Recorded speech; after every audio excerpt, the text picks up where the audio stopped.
Hey everybody, it's great to see everybody. Great to hear some really interesting stuff. I have 10 minutes, so I'm going to talk very fast. I'm going to share my my website that I created and launched October 1st. It's called Match.Graze.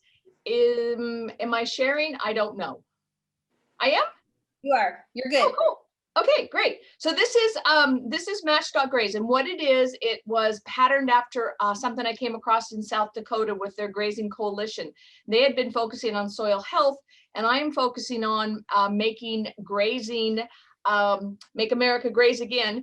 So it says on my hat. And so it's this opportunity for grazers and landowners to go on, similar to a Match.com or eHarmony, if you will, and to set up a profile. So say I'm a goat grazer and I'm in Sonoma County. So I would go on here, I would put my information about goats, and right here, I'm at Big Dream Ranch, goats. I'll travel up to 50 miles. This is when I graze, willing to install fence. Nope, I'm lazy. Willing to install haul water. Nope.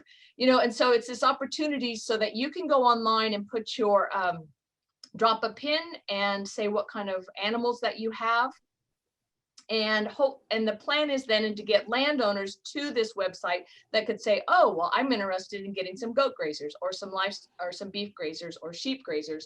And I've looked at different tiers of grazing, and so it's like small scale or community grazers, because that's what we have in Sonoma County. We'll have folks grazing from small acreage, or we have the traditional targeted grazers that people are aware of, where you're paying for grazing, or we have the traditional commercial grazers that would pay for a lease to a landowner. So up here we have things like the grazing map, as you can see, about Match.Graze. And I'm going to play a little video that you can see. Maybe it'll play. You never know with me. It talks about. Here we go. Come on, goats!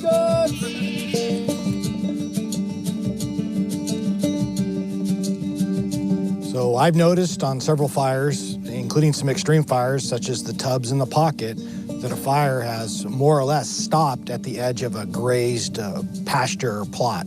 I've seen fence lines like this one behind me where the fire is burned up to the fence itself and stopped, and there's a straight edge of what burned and what didn't burn. And the one variable, the one difference is grazing. Goats and sheep mimic those small fires that our ecology is set up for. So they come in, they clear out the understory here, which is what those like low intensity fires really used to do. And they keep our ecology a little bit safer and, you know, a little bit healthier as well. The University of California Cooperative Extension has created Match.Graze, an online database that connects landowners who don't have grazing animals to livestock owners with animals that can provide vegetation management services.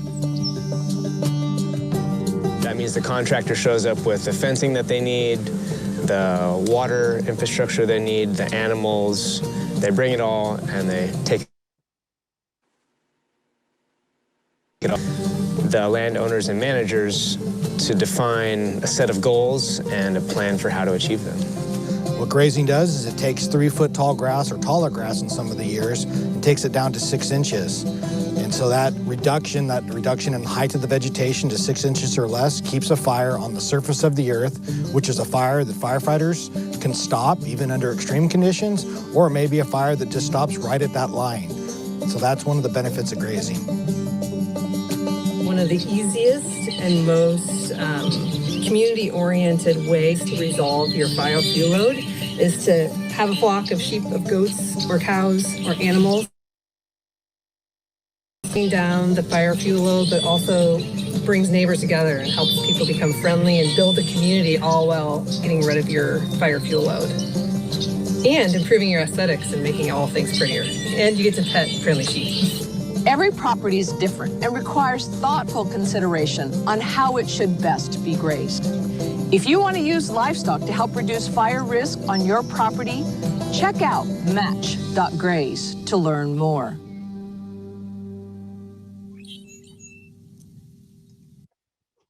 So that's Match.Graze. There's also on that website is a video that tells you how to put your pin in there and different things like that. So my goal next is we've gotten a lot of grazers that have dropped a pin and put their, their business out there, and landowners to that website, whether it's private or public landowners, working with my colleagues and putting together things like how to set up a lease, how to fill out an RFP, and then driving some of the public landowners that are have RFPs to fill out to go to Match.Graze to contact some of the people that are in the area that maybe they would fill out those RFPs. So it's, like I said, we launched it in October. It's got a lot of people that are grazers on there, but we're trying to get more traffic to the site that are public and private landowners.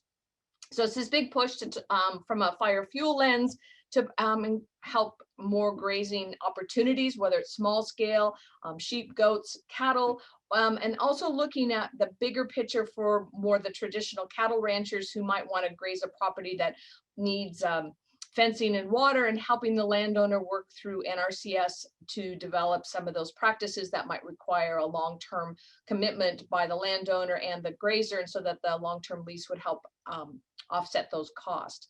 So I just wanted to introduce Match.Graze as an opportunity to increase grazing opportunities throughout California, to reduce fire fuels, but to also look at other goals such as, biodiversity, regenerative grazing, carbon sequestration, whatever, tools float your boat, and really just make those matches to get more grazing opportunities for folks out there. Stephanie, you talked very fast. You still have 2 minutes. There are a couple of questions. The last one is, she may have missed it, but how do you handle leases for grazing? Is that between the landowners, or do you assist with those? We've got my colleague Sheila Berry and I and others wrote, I think Larry Ford was on that as well, wrote a new publication. It's on the website that talks. Sheila, do you want to fill in for her what she was talking about, the publication you guys wrote? Yeah, there's a publication on it's, I guess, on her Match.Graze website too, and it provides some guidelines on doing a lease, but I don't believe there's any assistance with making a lease other than some sort of guidelines that can help you think through different elements that you need in a lease and different ways to charge. I think the Match.Graze was just trying to do exactly that, match up landowners that might have space that needs to be grazed with people that might be looking for it. And so she's still trying to get the word out and trying to build the data set to get larger. Hopefully within a few years, it will be very robust and be a great tool for landowners as well as grazers alike.